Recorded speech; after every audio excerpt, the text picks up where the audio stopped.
자, 두 번째로 적정 절차의 원칙입니다.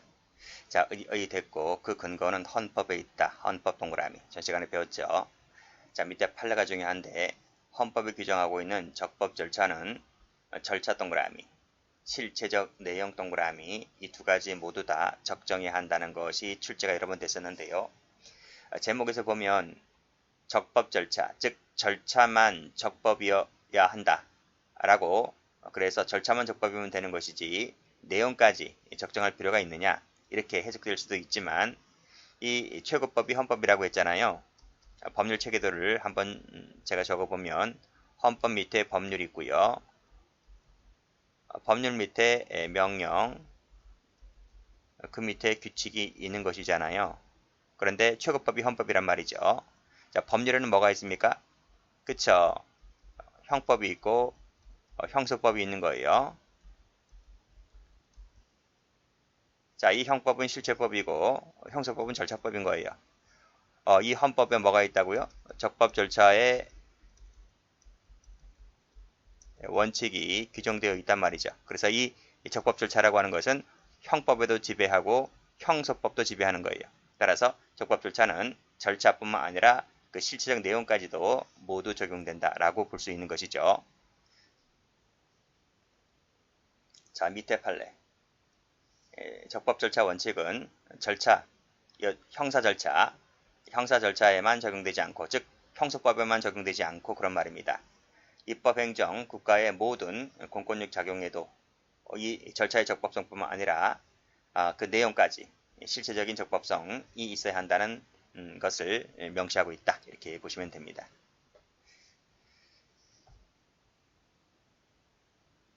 됐고요. 여기도 밑줄 그어야 되겠죠. 여기도 밑줄 그으시면 됩니다. 여기는 색깔을 칠할게요.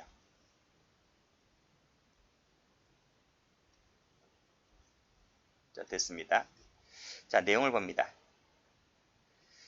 자, 적법 절차가 규정된 내용을 보면 자, 공평한 법원의 구성이라고 되어 있죠. 자, 제척제도, 기피제도, 회피제도가 있습니다. 즉 편파적인 재판을 할 우려가 있는 사람을 재판에서 빼자는 거죠.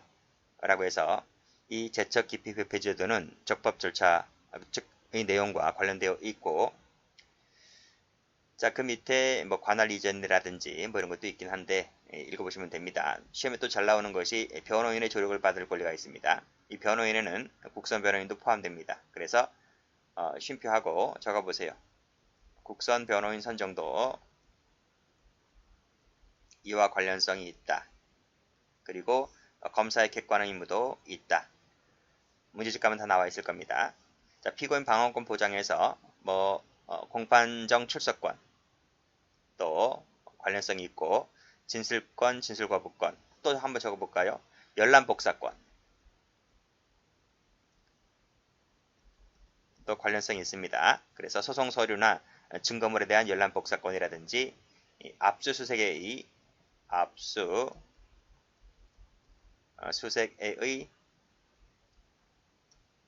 참여권이라든지 이런 것들이 전부 다 이 적법 절차와 관련되어 있다. 이렇게 보시면 됩니다. 자, 다음 페이지 보면 두 번째로서 비례성의 원칙이죠. 비례성의 원칙은 다른 말로 과잉금지의 원칙이라고도 하는데 그 내용을 보면 적합성, 필요성, 상당성을 들고 있습니다. 자, 피고인 보호 원칙. 자, 이것은 뭐냐면 이 방어권 보장을 위해서 소송행위의 법적 결과를 설명하고 권리 행사를 가르쳐 줘야 한다는 원칙을 말하게 되는데 그 내용을 보게 되면 각종 고지가 있습니다. 고지가 있고 또 우리 전 시간에 배웠던 헌법에 규정되어 있던 이런 것도 있죠. 구속시, 가족 등에 대한 통지도 여기에 해당됩니다. 자, 됐습니다. 그럼 관련 판례를 보도록 하는데 관련 판례가 무지무지 출제가 잘 됩니다. 일단 적정 절차를 지켰다는 거죠. 그래서 헌법 위반이 아니라는 것, 헌법 위반이 아니기 때문에 세 묻혀 볼게요. 자, 법관이 아니라 사회보호위원회가 치료 감호 종료 여부를 결정하도록 하는 것은 재판권이라든지 적법 절차 원칙에 위반되지 않는다고 했는데 왜 그럴까요? 이 사회보호위원회는 이 사회보호법이 2006년도에 폐지가 됩니다. 폐지가 되는데 그 폐지가 되기 전에 그 내용으로서 사회보호위원회가 치료감호 종료 여부를 결정하도록 되어 있는데 이 사회보호위원회는 위원장이 차관입니다. 법무부 차관. 법무부 차관. 법을 좀 알겠죠? 그쵸? 이 사람이 위원장이고 그 구성원으로서 판사, 검사, 변호사가 위원이에요. 위원이기 때문에 법률 지식이 상당히 높다는 거죠. 그래서 법관이 아니라 전부 다 뭐 법관 자격증 다 사법시험 붙은 사람들이기 때문에 따라서 전문가 집단에 해당되는 사회보호위원회가 치료 감호 할지 말지 종료 여부를 결정하도록 하는 것은 위법이 아니다 라고 하는 판례입니다. 출제가 많이 됐죠. 자, 형사법 조문에 가면 누구든지 증인으로 신문할 수 있다고 했는데 이 누구든지에는 누가 포함될 수 있다? 경찰 공무원이 포함될 수 있다 하는 것입니다. 그래서 위법이 아니라는 겁니다. 3번, 4번을 묶어볼게요. 3번, 4번은 지문 관련된 내용인데요. 자, 형사 피의자로 입건된 사람들이죠. 입건된 사람들일 때 자, 신문 받으면서 신원을 밝히지 않고 지문 제출에 불응을 합니다. 신원을 밝혀야 되잖아요. 어디 사는지. 그렇죠? 그래서 신원을 밝혀야 되는데 이 사람이 일체에 불응합니다. 불응한다고 했을 때 벌금 과료 등 형사처벌을 받도록 하고 있는 경범죄처벌법 조항이 있는데 이것은 적법 절차 원칙에 위반되지 않는다고 봤습니다.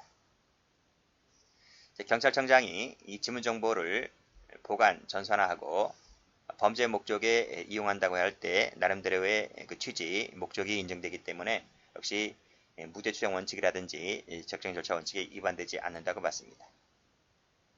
출제가 잘 되는 판례들이에요. 꼭 좀 정리를 해 두시고요. 다시 사회보호위원회 색깔칠 하시고요. 경찰 공무원 증인적격 인정한다 하더라도 뭐 증인적격 무조건 인정하는 건 아니잖아요. 316조 1항의 특신 상태를 인정받으면 증인적격이 인정됩니다. 증거로 쓸 수가 있다는 거죠. 지문 채취 불응할 때 처벌하는 조항들, 지문 정보를 전산하고 범죄 목적에 이용하는 것들 전부 다 합법입니다.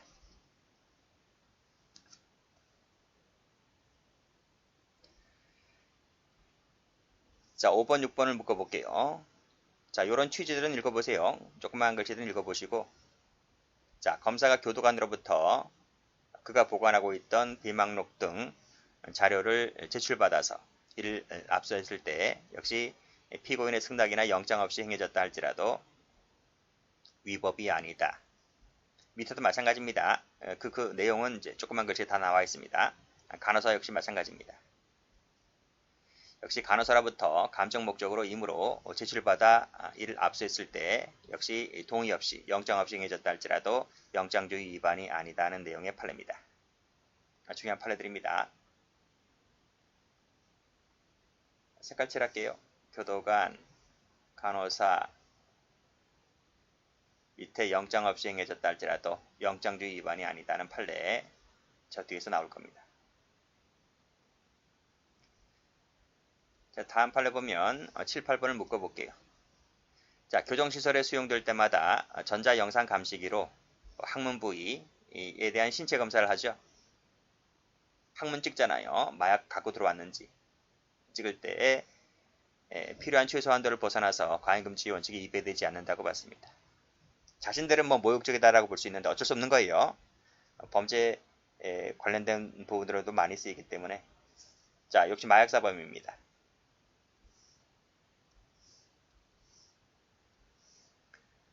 항문 부위 검사하고 있죠. 이러한 정밀 신체 검사는 교도관입니다. 교도관 앞에서 하는 정밀 신체 검사는 과잉금지 원칙이 위배되지 않습니다. 근데 경찰관일 때는 약간 달라요. 경찰관일 때는 침해되었다고 보는데 교도관 앞에서 하는 것은 뭐 교도관이 앞을 보진 않아요. 앞을 보지 않고 뒤 항문만 봅니다. 앞을 왜 보겠어요, 그쵸? 자, 무죄 추정을 받는 자라 할지라도 역시 이러한 도주 우려가 있을 때에는 포승이라든지 수갑 채워야 되겠죠. 이런 것이 무죄 추정의 원칙에 위배되지 않습니다. 그러면 뭐 재판 끝날 때까지 전혀 못한다는 거야. 만약에 도주하면 어쩔 거라고. 그렇잖아요. 최소한도의 조치이기 때문에 무죄 추정 원칙에 위반되지 않는다고 봤습니다. 색깔 칠해야 되겠네요. 자,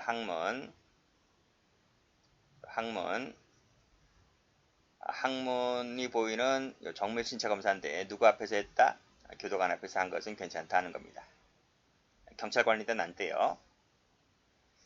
자, 그리고 무죄 추정을 받는 자에게 포승이나 수갑 채우는 것.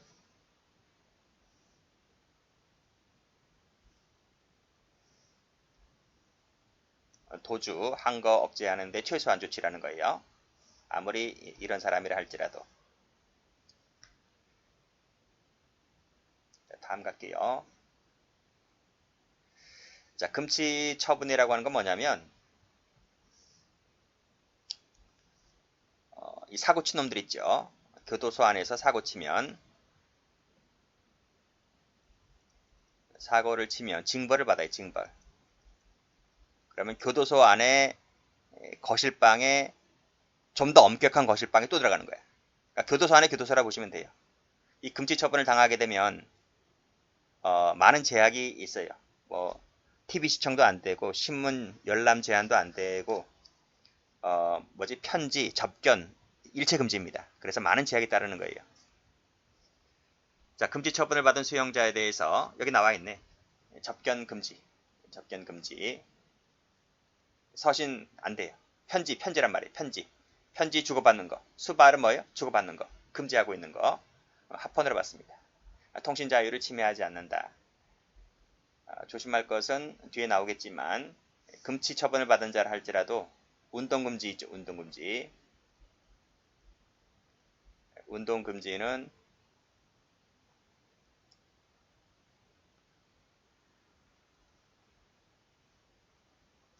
절대적 금지.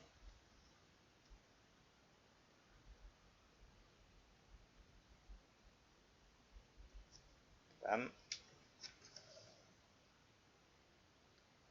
원칙적 금지. 요것은 땡땡 위헌으로 봤어요. 위헌. 즉 침해라고 봤다. 적으세요. 뒤에 나오지만 침해라고 봤다. 뒤에서 설명드립니다. 자, 그래서 이 운동과는 비교하셔라. 반면에 접견 서신수발 금지는 괜찮다. 괜찮다.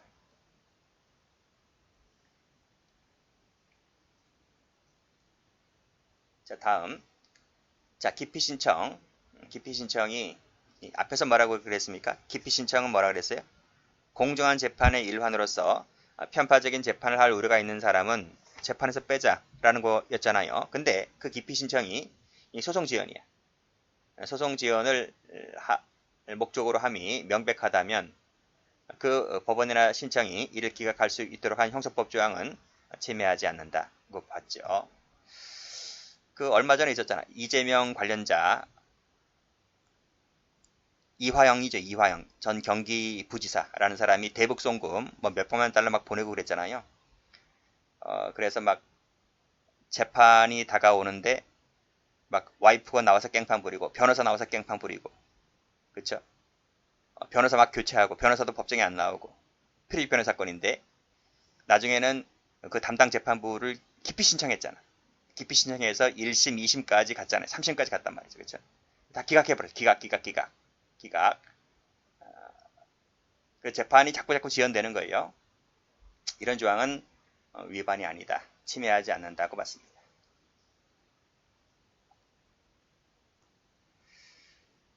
자, 교도소에 수용되면 국민건강보험급여를 정지해요. 정지. 왜 정지할까요? 교도소에 수용되면 교도소에서 다 해줘요. 약도 주고 밥도 주고 먹는 거 재워주고 다 하잖아요. 그렇죠? 그래서 국민보험급여를 정지하도록 하는 것은 침해하지 않는다고 봤습니다. 자, 통고처분을 행정심판이나 행정소송 대상에서 제외하고 있는 부분, 그게 이제 관세법에 나와 있는데 이것은 적법 절차에 위배되지 않는다고 봤어요. 그냥 암기하시면 돼요. 시험에 나온 적도 있습니다. 자, 다음.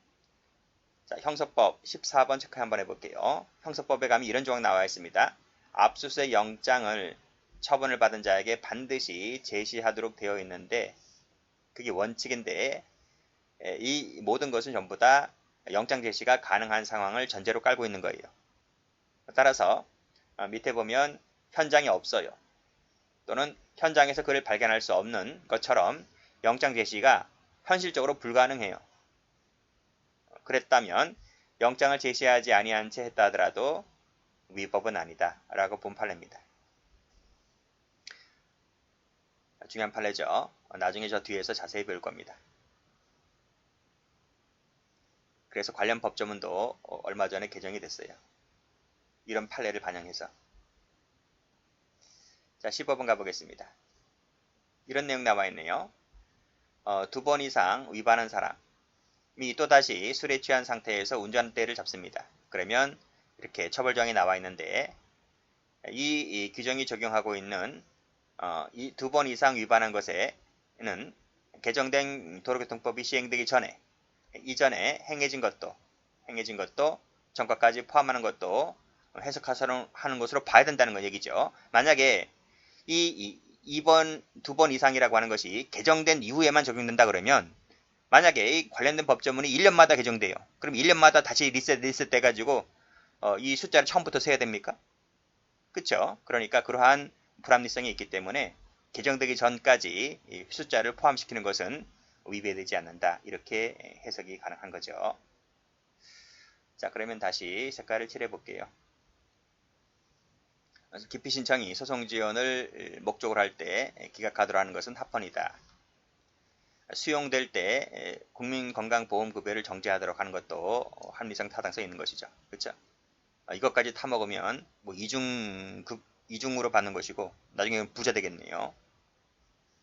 자, 통고처분 행정소송에서 제외하고 있는 관세법 조항 합헌이다. 자, 영장 제시가 현실적으로 불가능하다면 영장을 제시하지 아니한 채 압수수색을 하였다 할지라도 위법은 아니라고 보았고 이런 판례가 반영되어서 형사법 개정이 이루어졌다는 것을 나중에 확인할 수 있을 겁니다. 자, 2번 이상 위반한 것에 그 개정 시행 전을 포함시키는 것도 합헌이다. 당연한 거죠.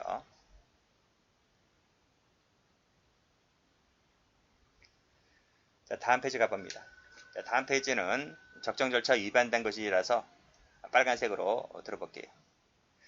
자, 보면 변호인 접근하는 것을 차단하면 안 되겠죠? 방어권 보장이라든지 반대 신문권 준비를 방해했기 때문에 적법 절차 위반이라고 봤습니다. 자, 여기 운동 나왔네요. 자, 2번하고 3번을 묶어볼게요. 자, 이 2번이 처음 나온 판례인데 자, 금지처분 뭐라 그랬습니까? 그쵸? 사고 쳐서 징벌 받는 사람을 말한다 그랬습니다. 그 징벌실에 가면 금치기간 중에 금치기간 며칠을 받을지 모르겠지만 그 금치기간 중에 운동을 금지하고 있어요. 이 운동 금지는 여기는 안 나와 있는데 이 금지가 바로 절대적 금지였단 말이죠.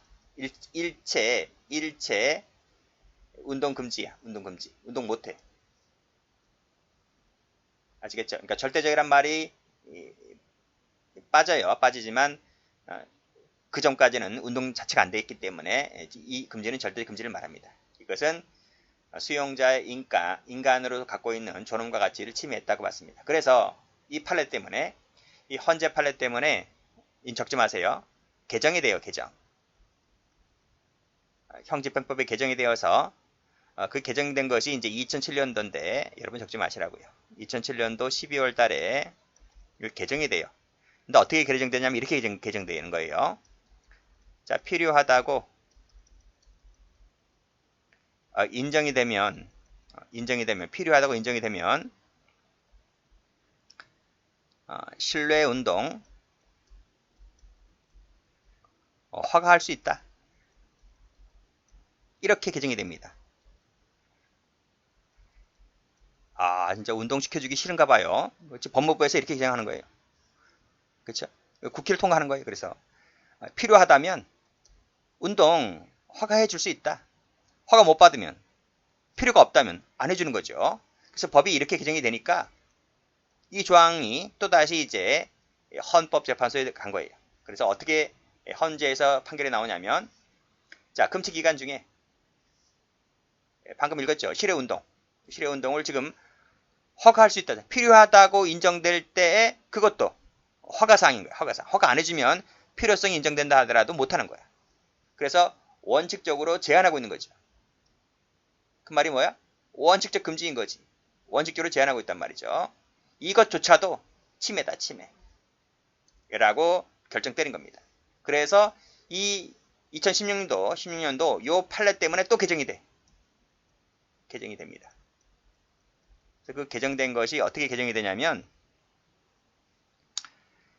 2016년도 12월 달에 형집행법이 또 개정되는데 지금은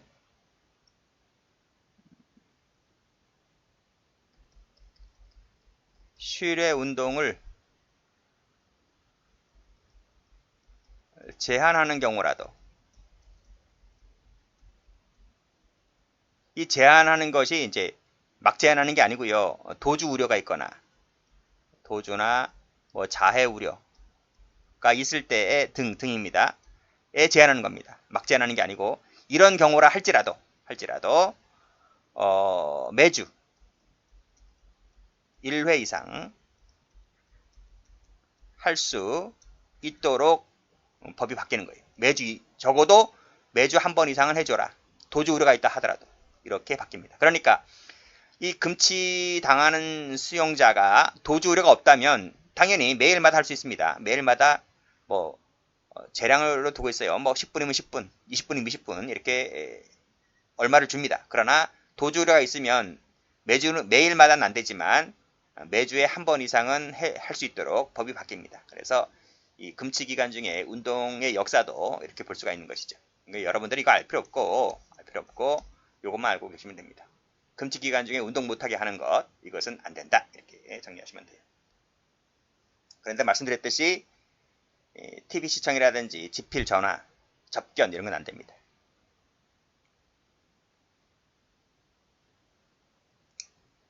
자, 여기 나왔네. 정밀신청 나오죠. 정밀신청 수색. 교도관 앞에서 하는 건 되는데 경찰관 앞에서 하는 것은 침해했다고 봤다는 거죠. 자, 이것도 묶어야 되겠네요. 4번, 5번은 묶어보세요. 비슷한 것은 서로 묶는 거예요. 자, 냄새가 유출되는 유치장 내의 화장실. 그쵸? 지금처럼 이런 변기가 아니고 옛날 알죠? 옛날 밑에 다 보이죠? 밑에 다리는 보여요. 다리. 발목까지 보이죠? 이렇게 쪼그려 이제 볼일을 볼 때 옷을 내리잖아요. 옷을 내릴 때 발목까지 보이도록 하고 있고 밑에 좌변 그건 뭐 옛날 화장실. 신체 부위가 다른 사람들에게 보입니다. 그리고 냄새도 많이 나고요. 이것을 경찰관들이 강제했다는 거지. 강제할 수밖에 없지. 뭐 호텔이야? 그 당시에는 그런 시설밖에 없었는데. 그렇잖아. 뭐 볼일 볼 때만 밖에 나가서 일반 화장실에 데리고 갔다 와야 됩니까? 그렇잖아요. 근데 이것을 판례가 뭐라 그래요? 침해다 이렇게 봤습니다. 지금이야 뭐 시설이 옛날보다 좀 좋아졌다 할 수 있겠지만 뭐 옛날에 다 이랬는데 뭐 그렇죠. 근데 판례가 이것을 침해다 이렇게 봤습니다.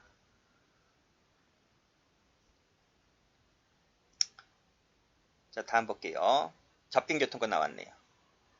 접견교통을 할 때 자세히 보도록 하겠습니다. 이것은 수사기관의 처분이라든지 법원의 결정으로도 제한할 수 없는 것인데 변호인 접견이 들어왔어요. 그런데 경과하도록 접견이 이루어지지 않아요. 그럼 뭐 결국 실질적으로 불허가 내린 거나 마찬가지잖아요. 그래서 이것도 침해라고 봤습니다. 피의자를 신문할 때는 진술거부권을 고지해야 되는데 진술거부권을 고지하지 않았다는 거죠. 사전고지 안 했습니다. 그랬다면 임의성이 인정된다 하더라도 즉 무슨 말이야? 고문 폭행 이런 것이 없고 자기 스스로가 술술술 불었다 할지라도 진술 거부권을 사전 고지하지 아니하면 증거 능력이 부인됩니다. 중요한 판례죠. 나중에 다시 배웁니다.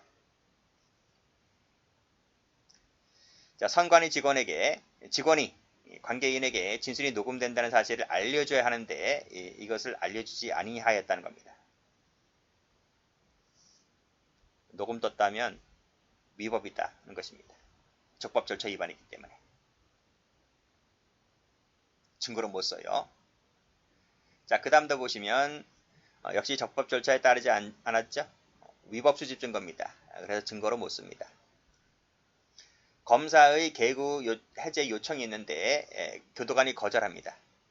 그게 당시 개호 근무 준칙에 나와 있어. 도주가 있기 때문에. 그래서 검찰 조사실에 검사실 가서 그 검찰개장이라든지 검사 앞에서 조사받잖아요. 근데 포승을 하고 있는 거예요. 포승. 수갑 채워져 있고. 근데 검사가 좀 해제해 달라고 요청했는데 교도관이 거절합니다. 그 거절한 그 개호 근무 준칙 이것은 침해다고 봤죠. 그래서 지금은 다 해제한 상태에서 조사를 받습니다. 자, 검사가 보관하고 있는 수사 기록에 대한 변호인의 열람 등사는 이 당사자 대등을 위한 공정한 재판을 실현하기 위한 필요 불가한 것인데 그에 대해서 지나치게 제한하고 있는 것은 역시 침해라고 봤습니다. 자, 금치 기간 중에 피증벌자, 즉 증벌을 당하는 자와 변호사의 접견을 불허한 조치. 그쵸?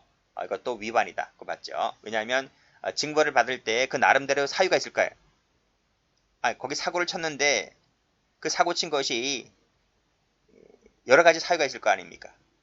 그쵸? 무조건 나쁘다고 하면 안 되잖아요.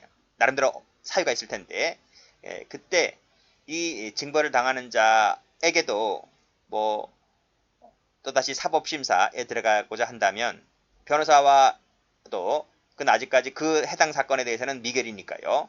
변호사와의 접견을 통해서 방어권을 보장해야 되겠죠. 근데 그 접견까지 변접까지 막고 있다면 이것은 바로 재판 청구권을 침해했다. 위법이다. 지금은 그래서 이런 판결이 많이 나와 있기 때문에 이러한 판결 때문에 관련된 법조항은 계속 이제 개정이 된 것이죠. 지금은 당연히 변접이 가능합니다.